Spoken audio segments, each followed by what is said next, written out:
रूत अध्याय 4। रूत और बोआज की शादी।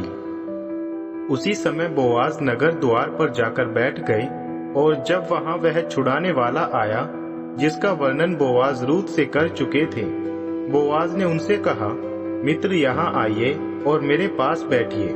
सो वह जाकर बोआज के पास बैठ गया। इसके बाद बोआज ने नगर के पुरनियों में से 10 को भी वहां बुलवा लिया और उनसे विनती की, कृपया यहाँ बैठिए। सो वे सब बैठ गए।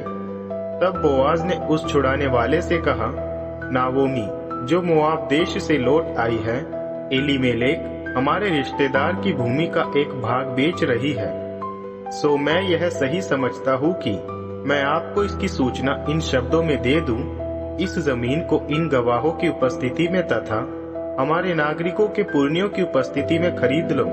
यदि तुम इसको छुड़ाना चाहो, इसको छुड़ा लो, किंतु यदि तुम छुड़ाना ना चाहो, मुझसे कह दो कि मुझे तुम्हारी इच्छा मालूम हो जाए, क्योंकि तुम्हारे अलावा इसका और कोई दूसरा छुड़ाने वाला नहीं है। तुम्हारे बाद मैं छुड़ा सकता हूँ। उस छुड़ाने वाले ने कहा, मैं इसको छुड़ा लूंगा। इस पर बोआज ने कहा, जिस दिन तुम नाओमी से उस जमीन को खरीदोगे, तुम्हें मोआबी रूत को, जो उस मृतक रिश्तेदार की विधवा है, भी मोल लेना पड़ेगा कि मृतक का नाम इस संपत्ति के साथ बना रह सके। इस पर उस छुड़ाने वाले ने कहा, इस स्थिति में मैं इसको छुड़ाने में असमर्थ हूँ, क्योंकि ऐसा करने पर अपने ही वंश का नुकसान कर बैठूंगा।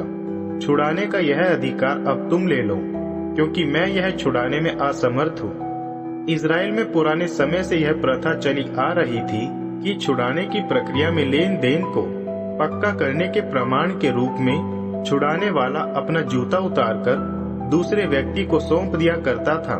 इजराइल देश में लेन देन पक्का करने की यही विधि थी। सो जब उस छुड़ाने वाले ने बोआज से कहा, तुम स्वयं इसे खरीद लो, उसने अपना जूता उतारकर बोआज को दे दिया।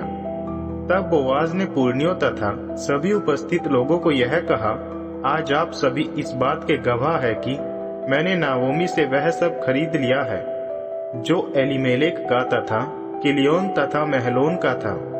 साथ ही मैंने महलोन की विधवा मोआबी रूत को अपनी पत्नी होने के लिए स्वीकार कर लिया है कि मृतक की संपत्ति के उत्तराधिकारी के लिए संतान पैदा हो और उसके जन्म स्थान तथा उनके रिश्तेदारों में मृतक का नाम मिटने ना पाए। आप सभी आज इसके गवाह हैं। इस पर नगर द्वार की सारी भीड़ तथा नगर के पुरनियों ने उत्तर दिया, हम इसके गवाह हैं। जो स्त्री तुम्हारे परिवार में प्रवेश कर रही है, यहोवा उसे राहेल तथा लिया के समान बनाए, जो दोनों ही इजराइल के सारे गोत्रों का मूल है। तुम एफ्राथा में संपन्न होते जाओ और बेथलेम में तुम्हारा यश फैल जाए। यहोवा द्वारा तुम्हें जो संतान इस स्त्री से मिले, वह पेरेज के समान हो, जो यहूदा के तामार द्वारा प्राप्त हुए थे। नाओमी का पोता। बोआज ने रूत से विवाह कर लिया, और जब वह उसके पास गया, यहोवा ने रूत को गर्भ धारण की क्षमता दी और उसे एक पुत्र पैदा हुआ।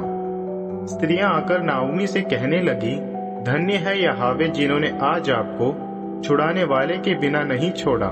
इजराइल देश में इस छुड़ाने वाले का बड़ा नाम हो जाए। वह आप में जीवन भर देगा और आपके बुढ़ापे में वही आपका सहारा होगा, क्योंकि आपकी बहू ने उसे जन्म दिया है।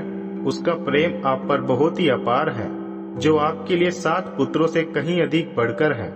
तब नाओमी ने बच्चे को अपनी गोद में उठा लिया और धाय के समान उसकी देखभाल करने लगी।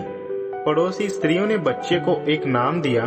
उनका कहना था, नाओमी को एक बेटा हुआ है।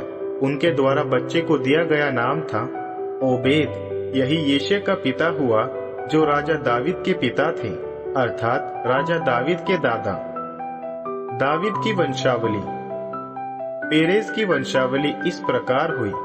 पेरेज हेजरोन के, हेजरोन राम के, राम अमीनादाब के, अमीनादाब नहशोन के, और नहशोन सलमोन के, सलमोन बोआज के, बोआज ओबेद के, ओबेद येशे के, और येशे राजा दाविद के पिता हुए।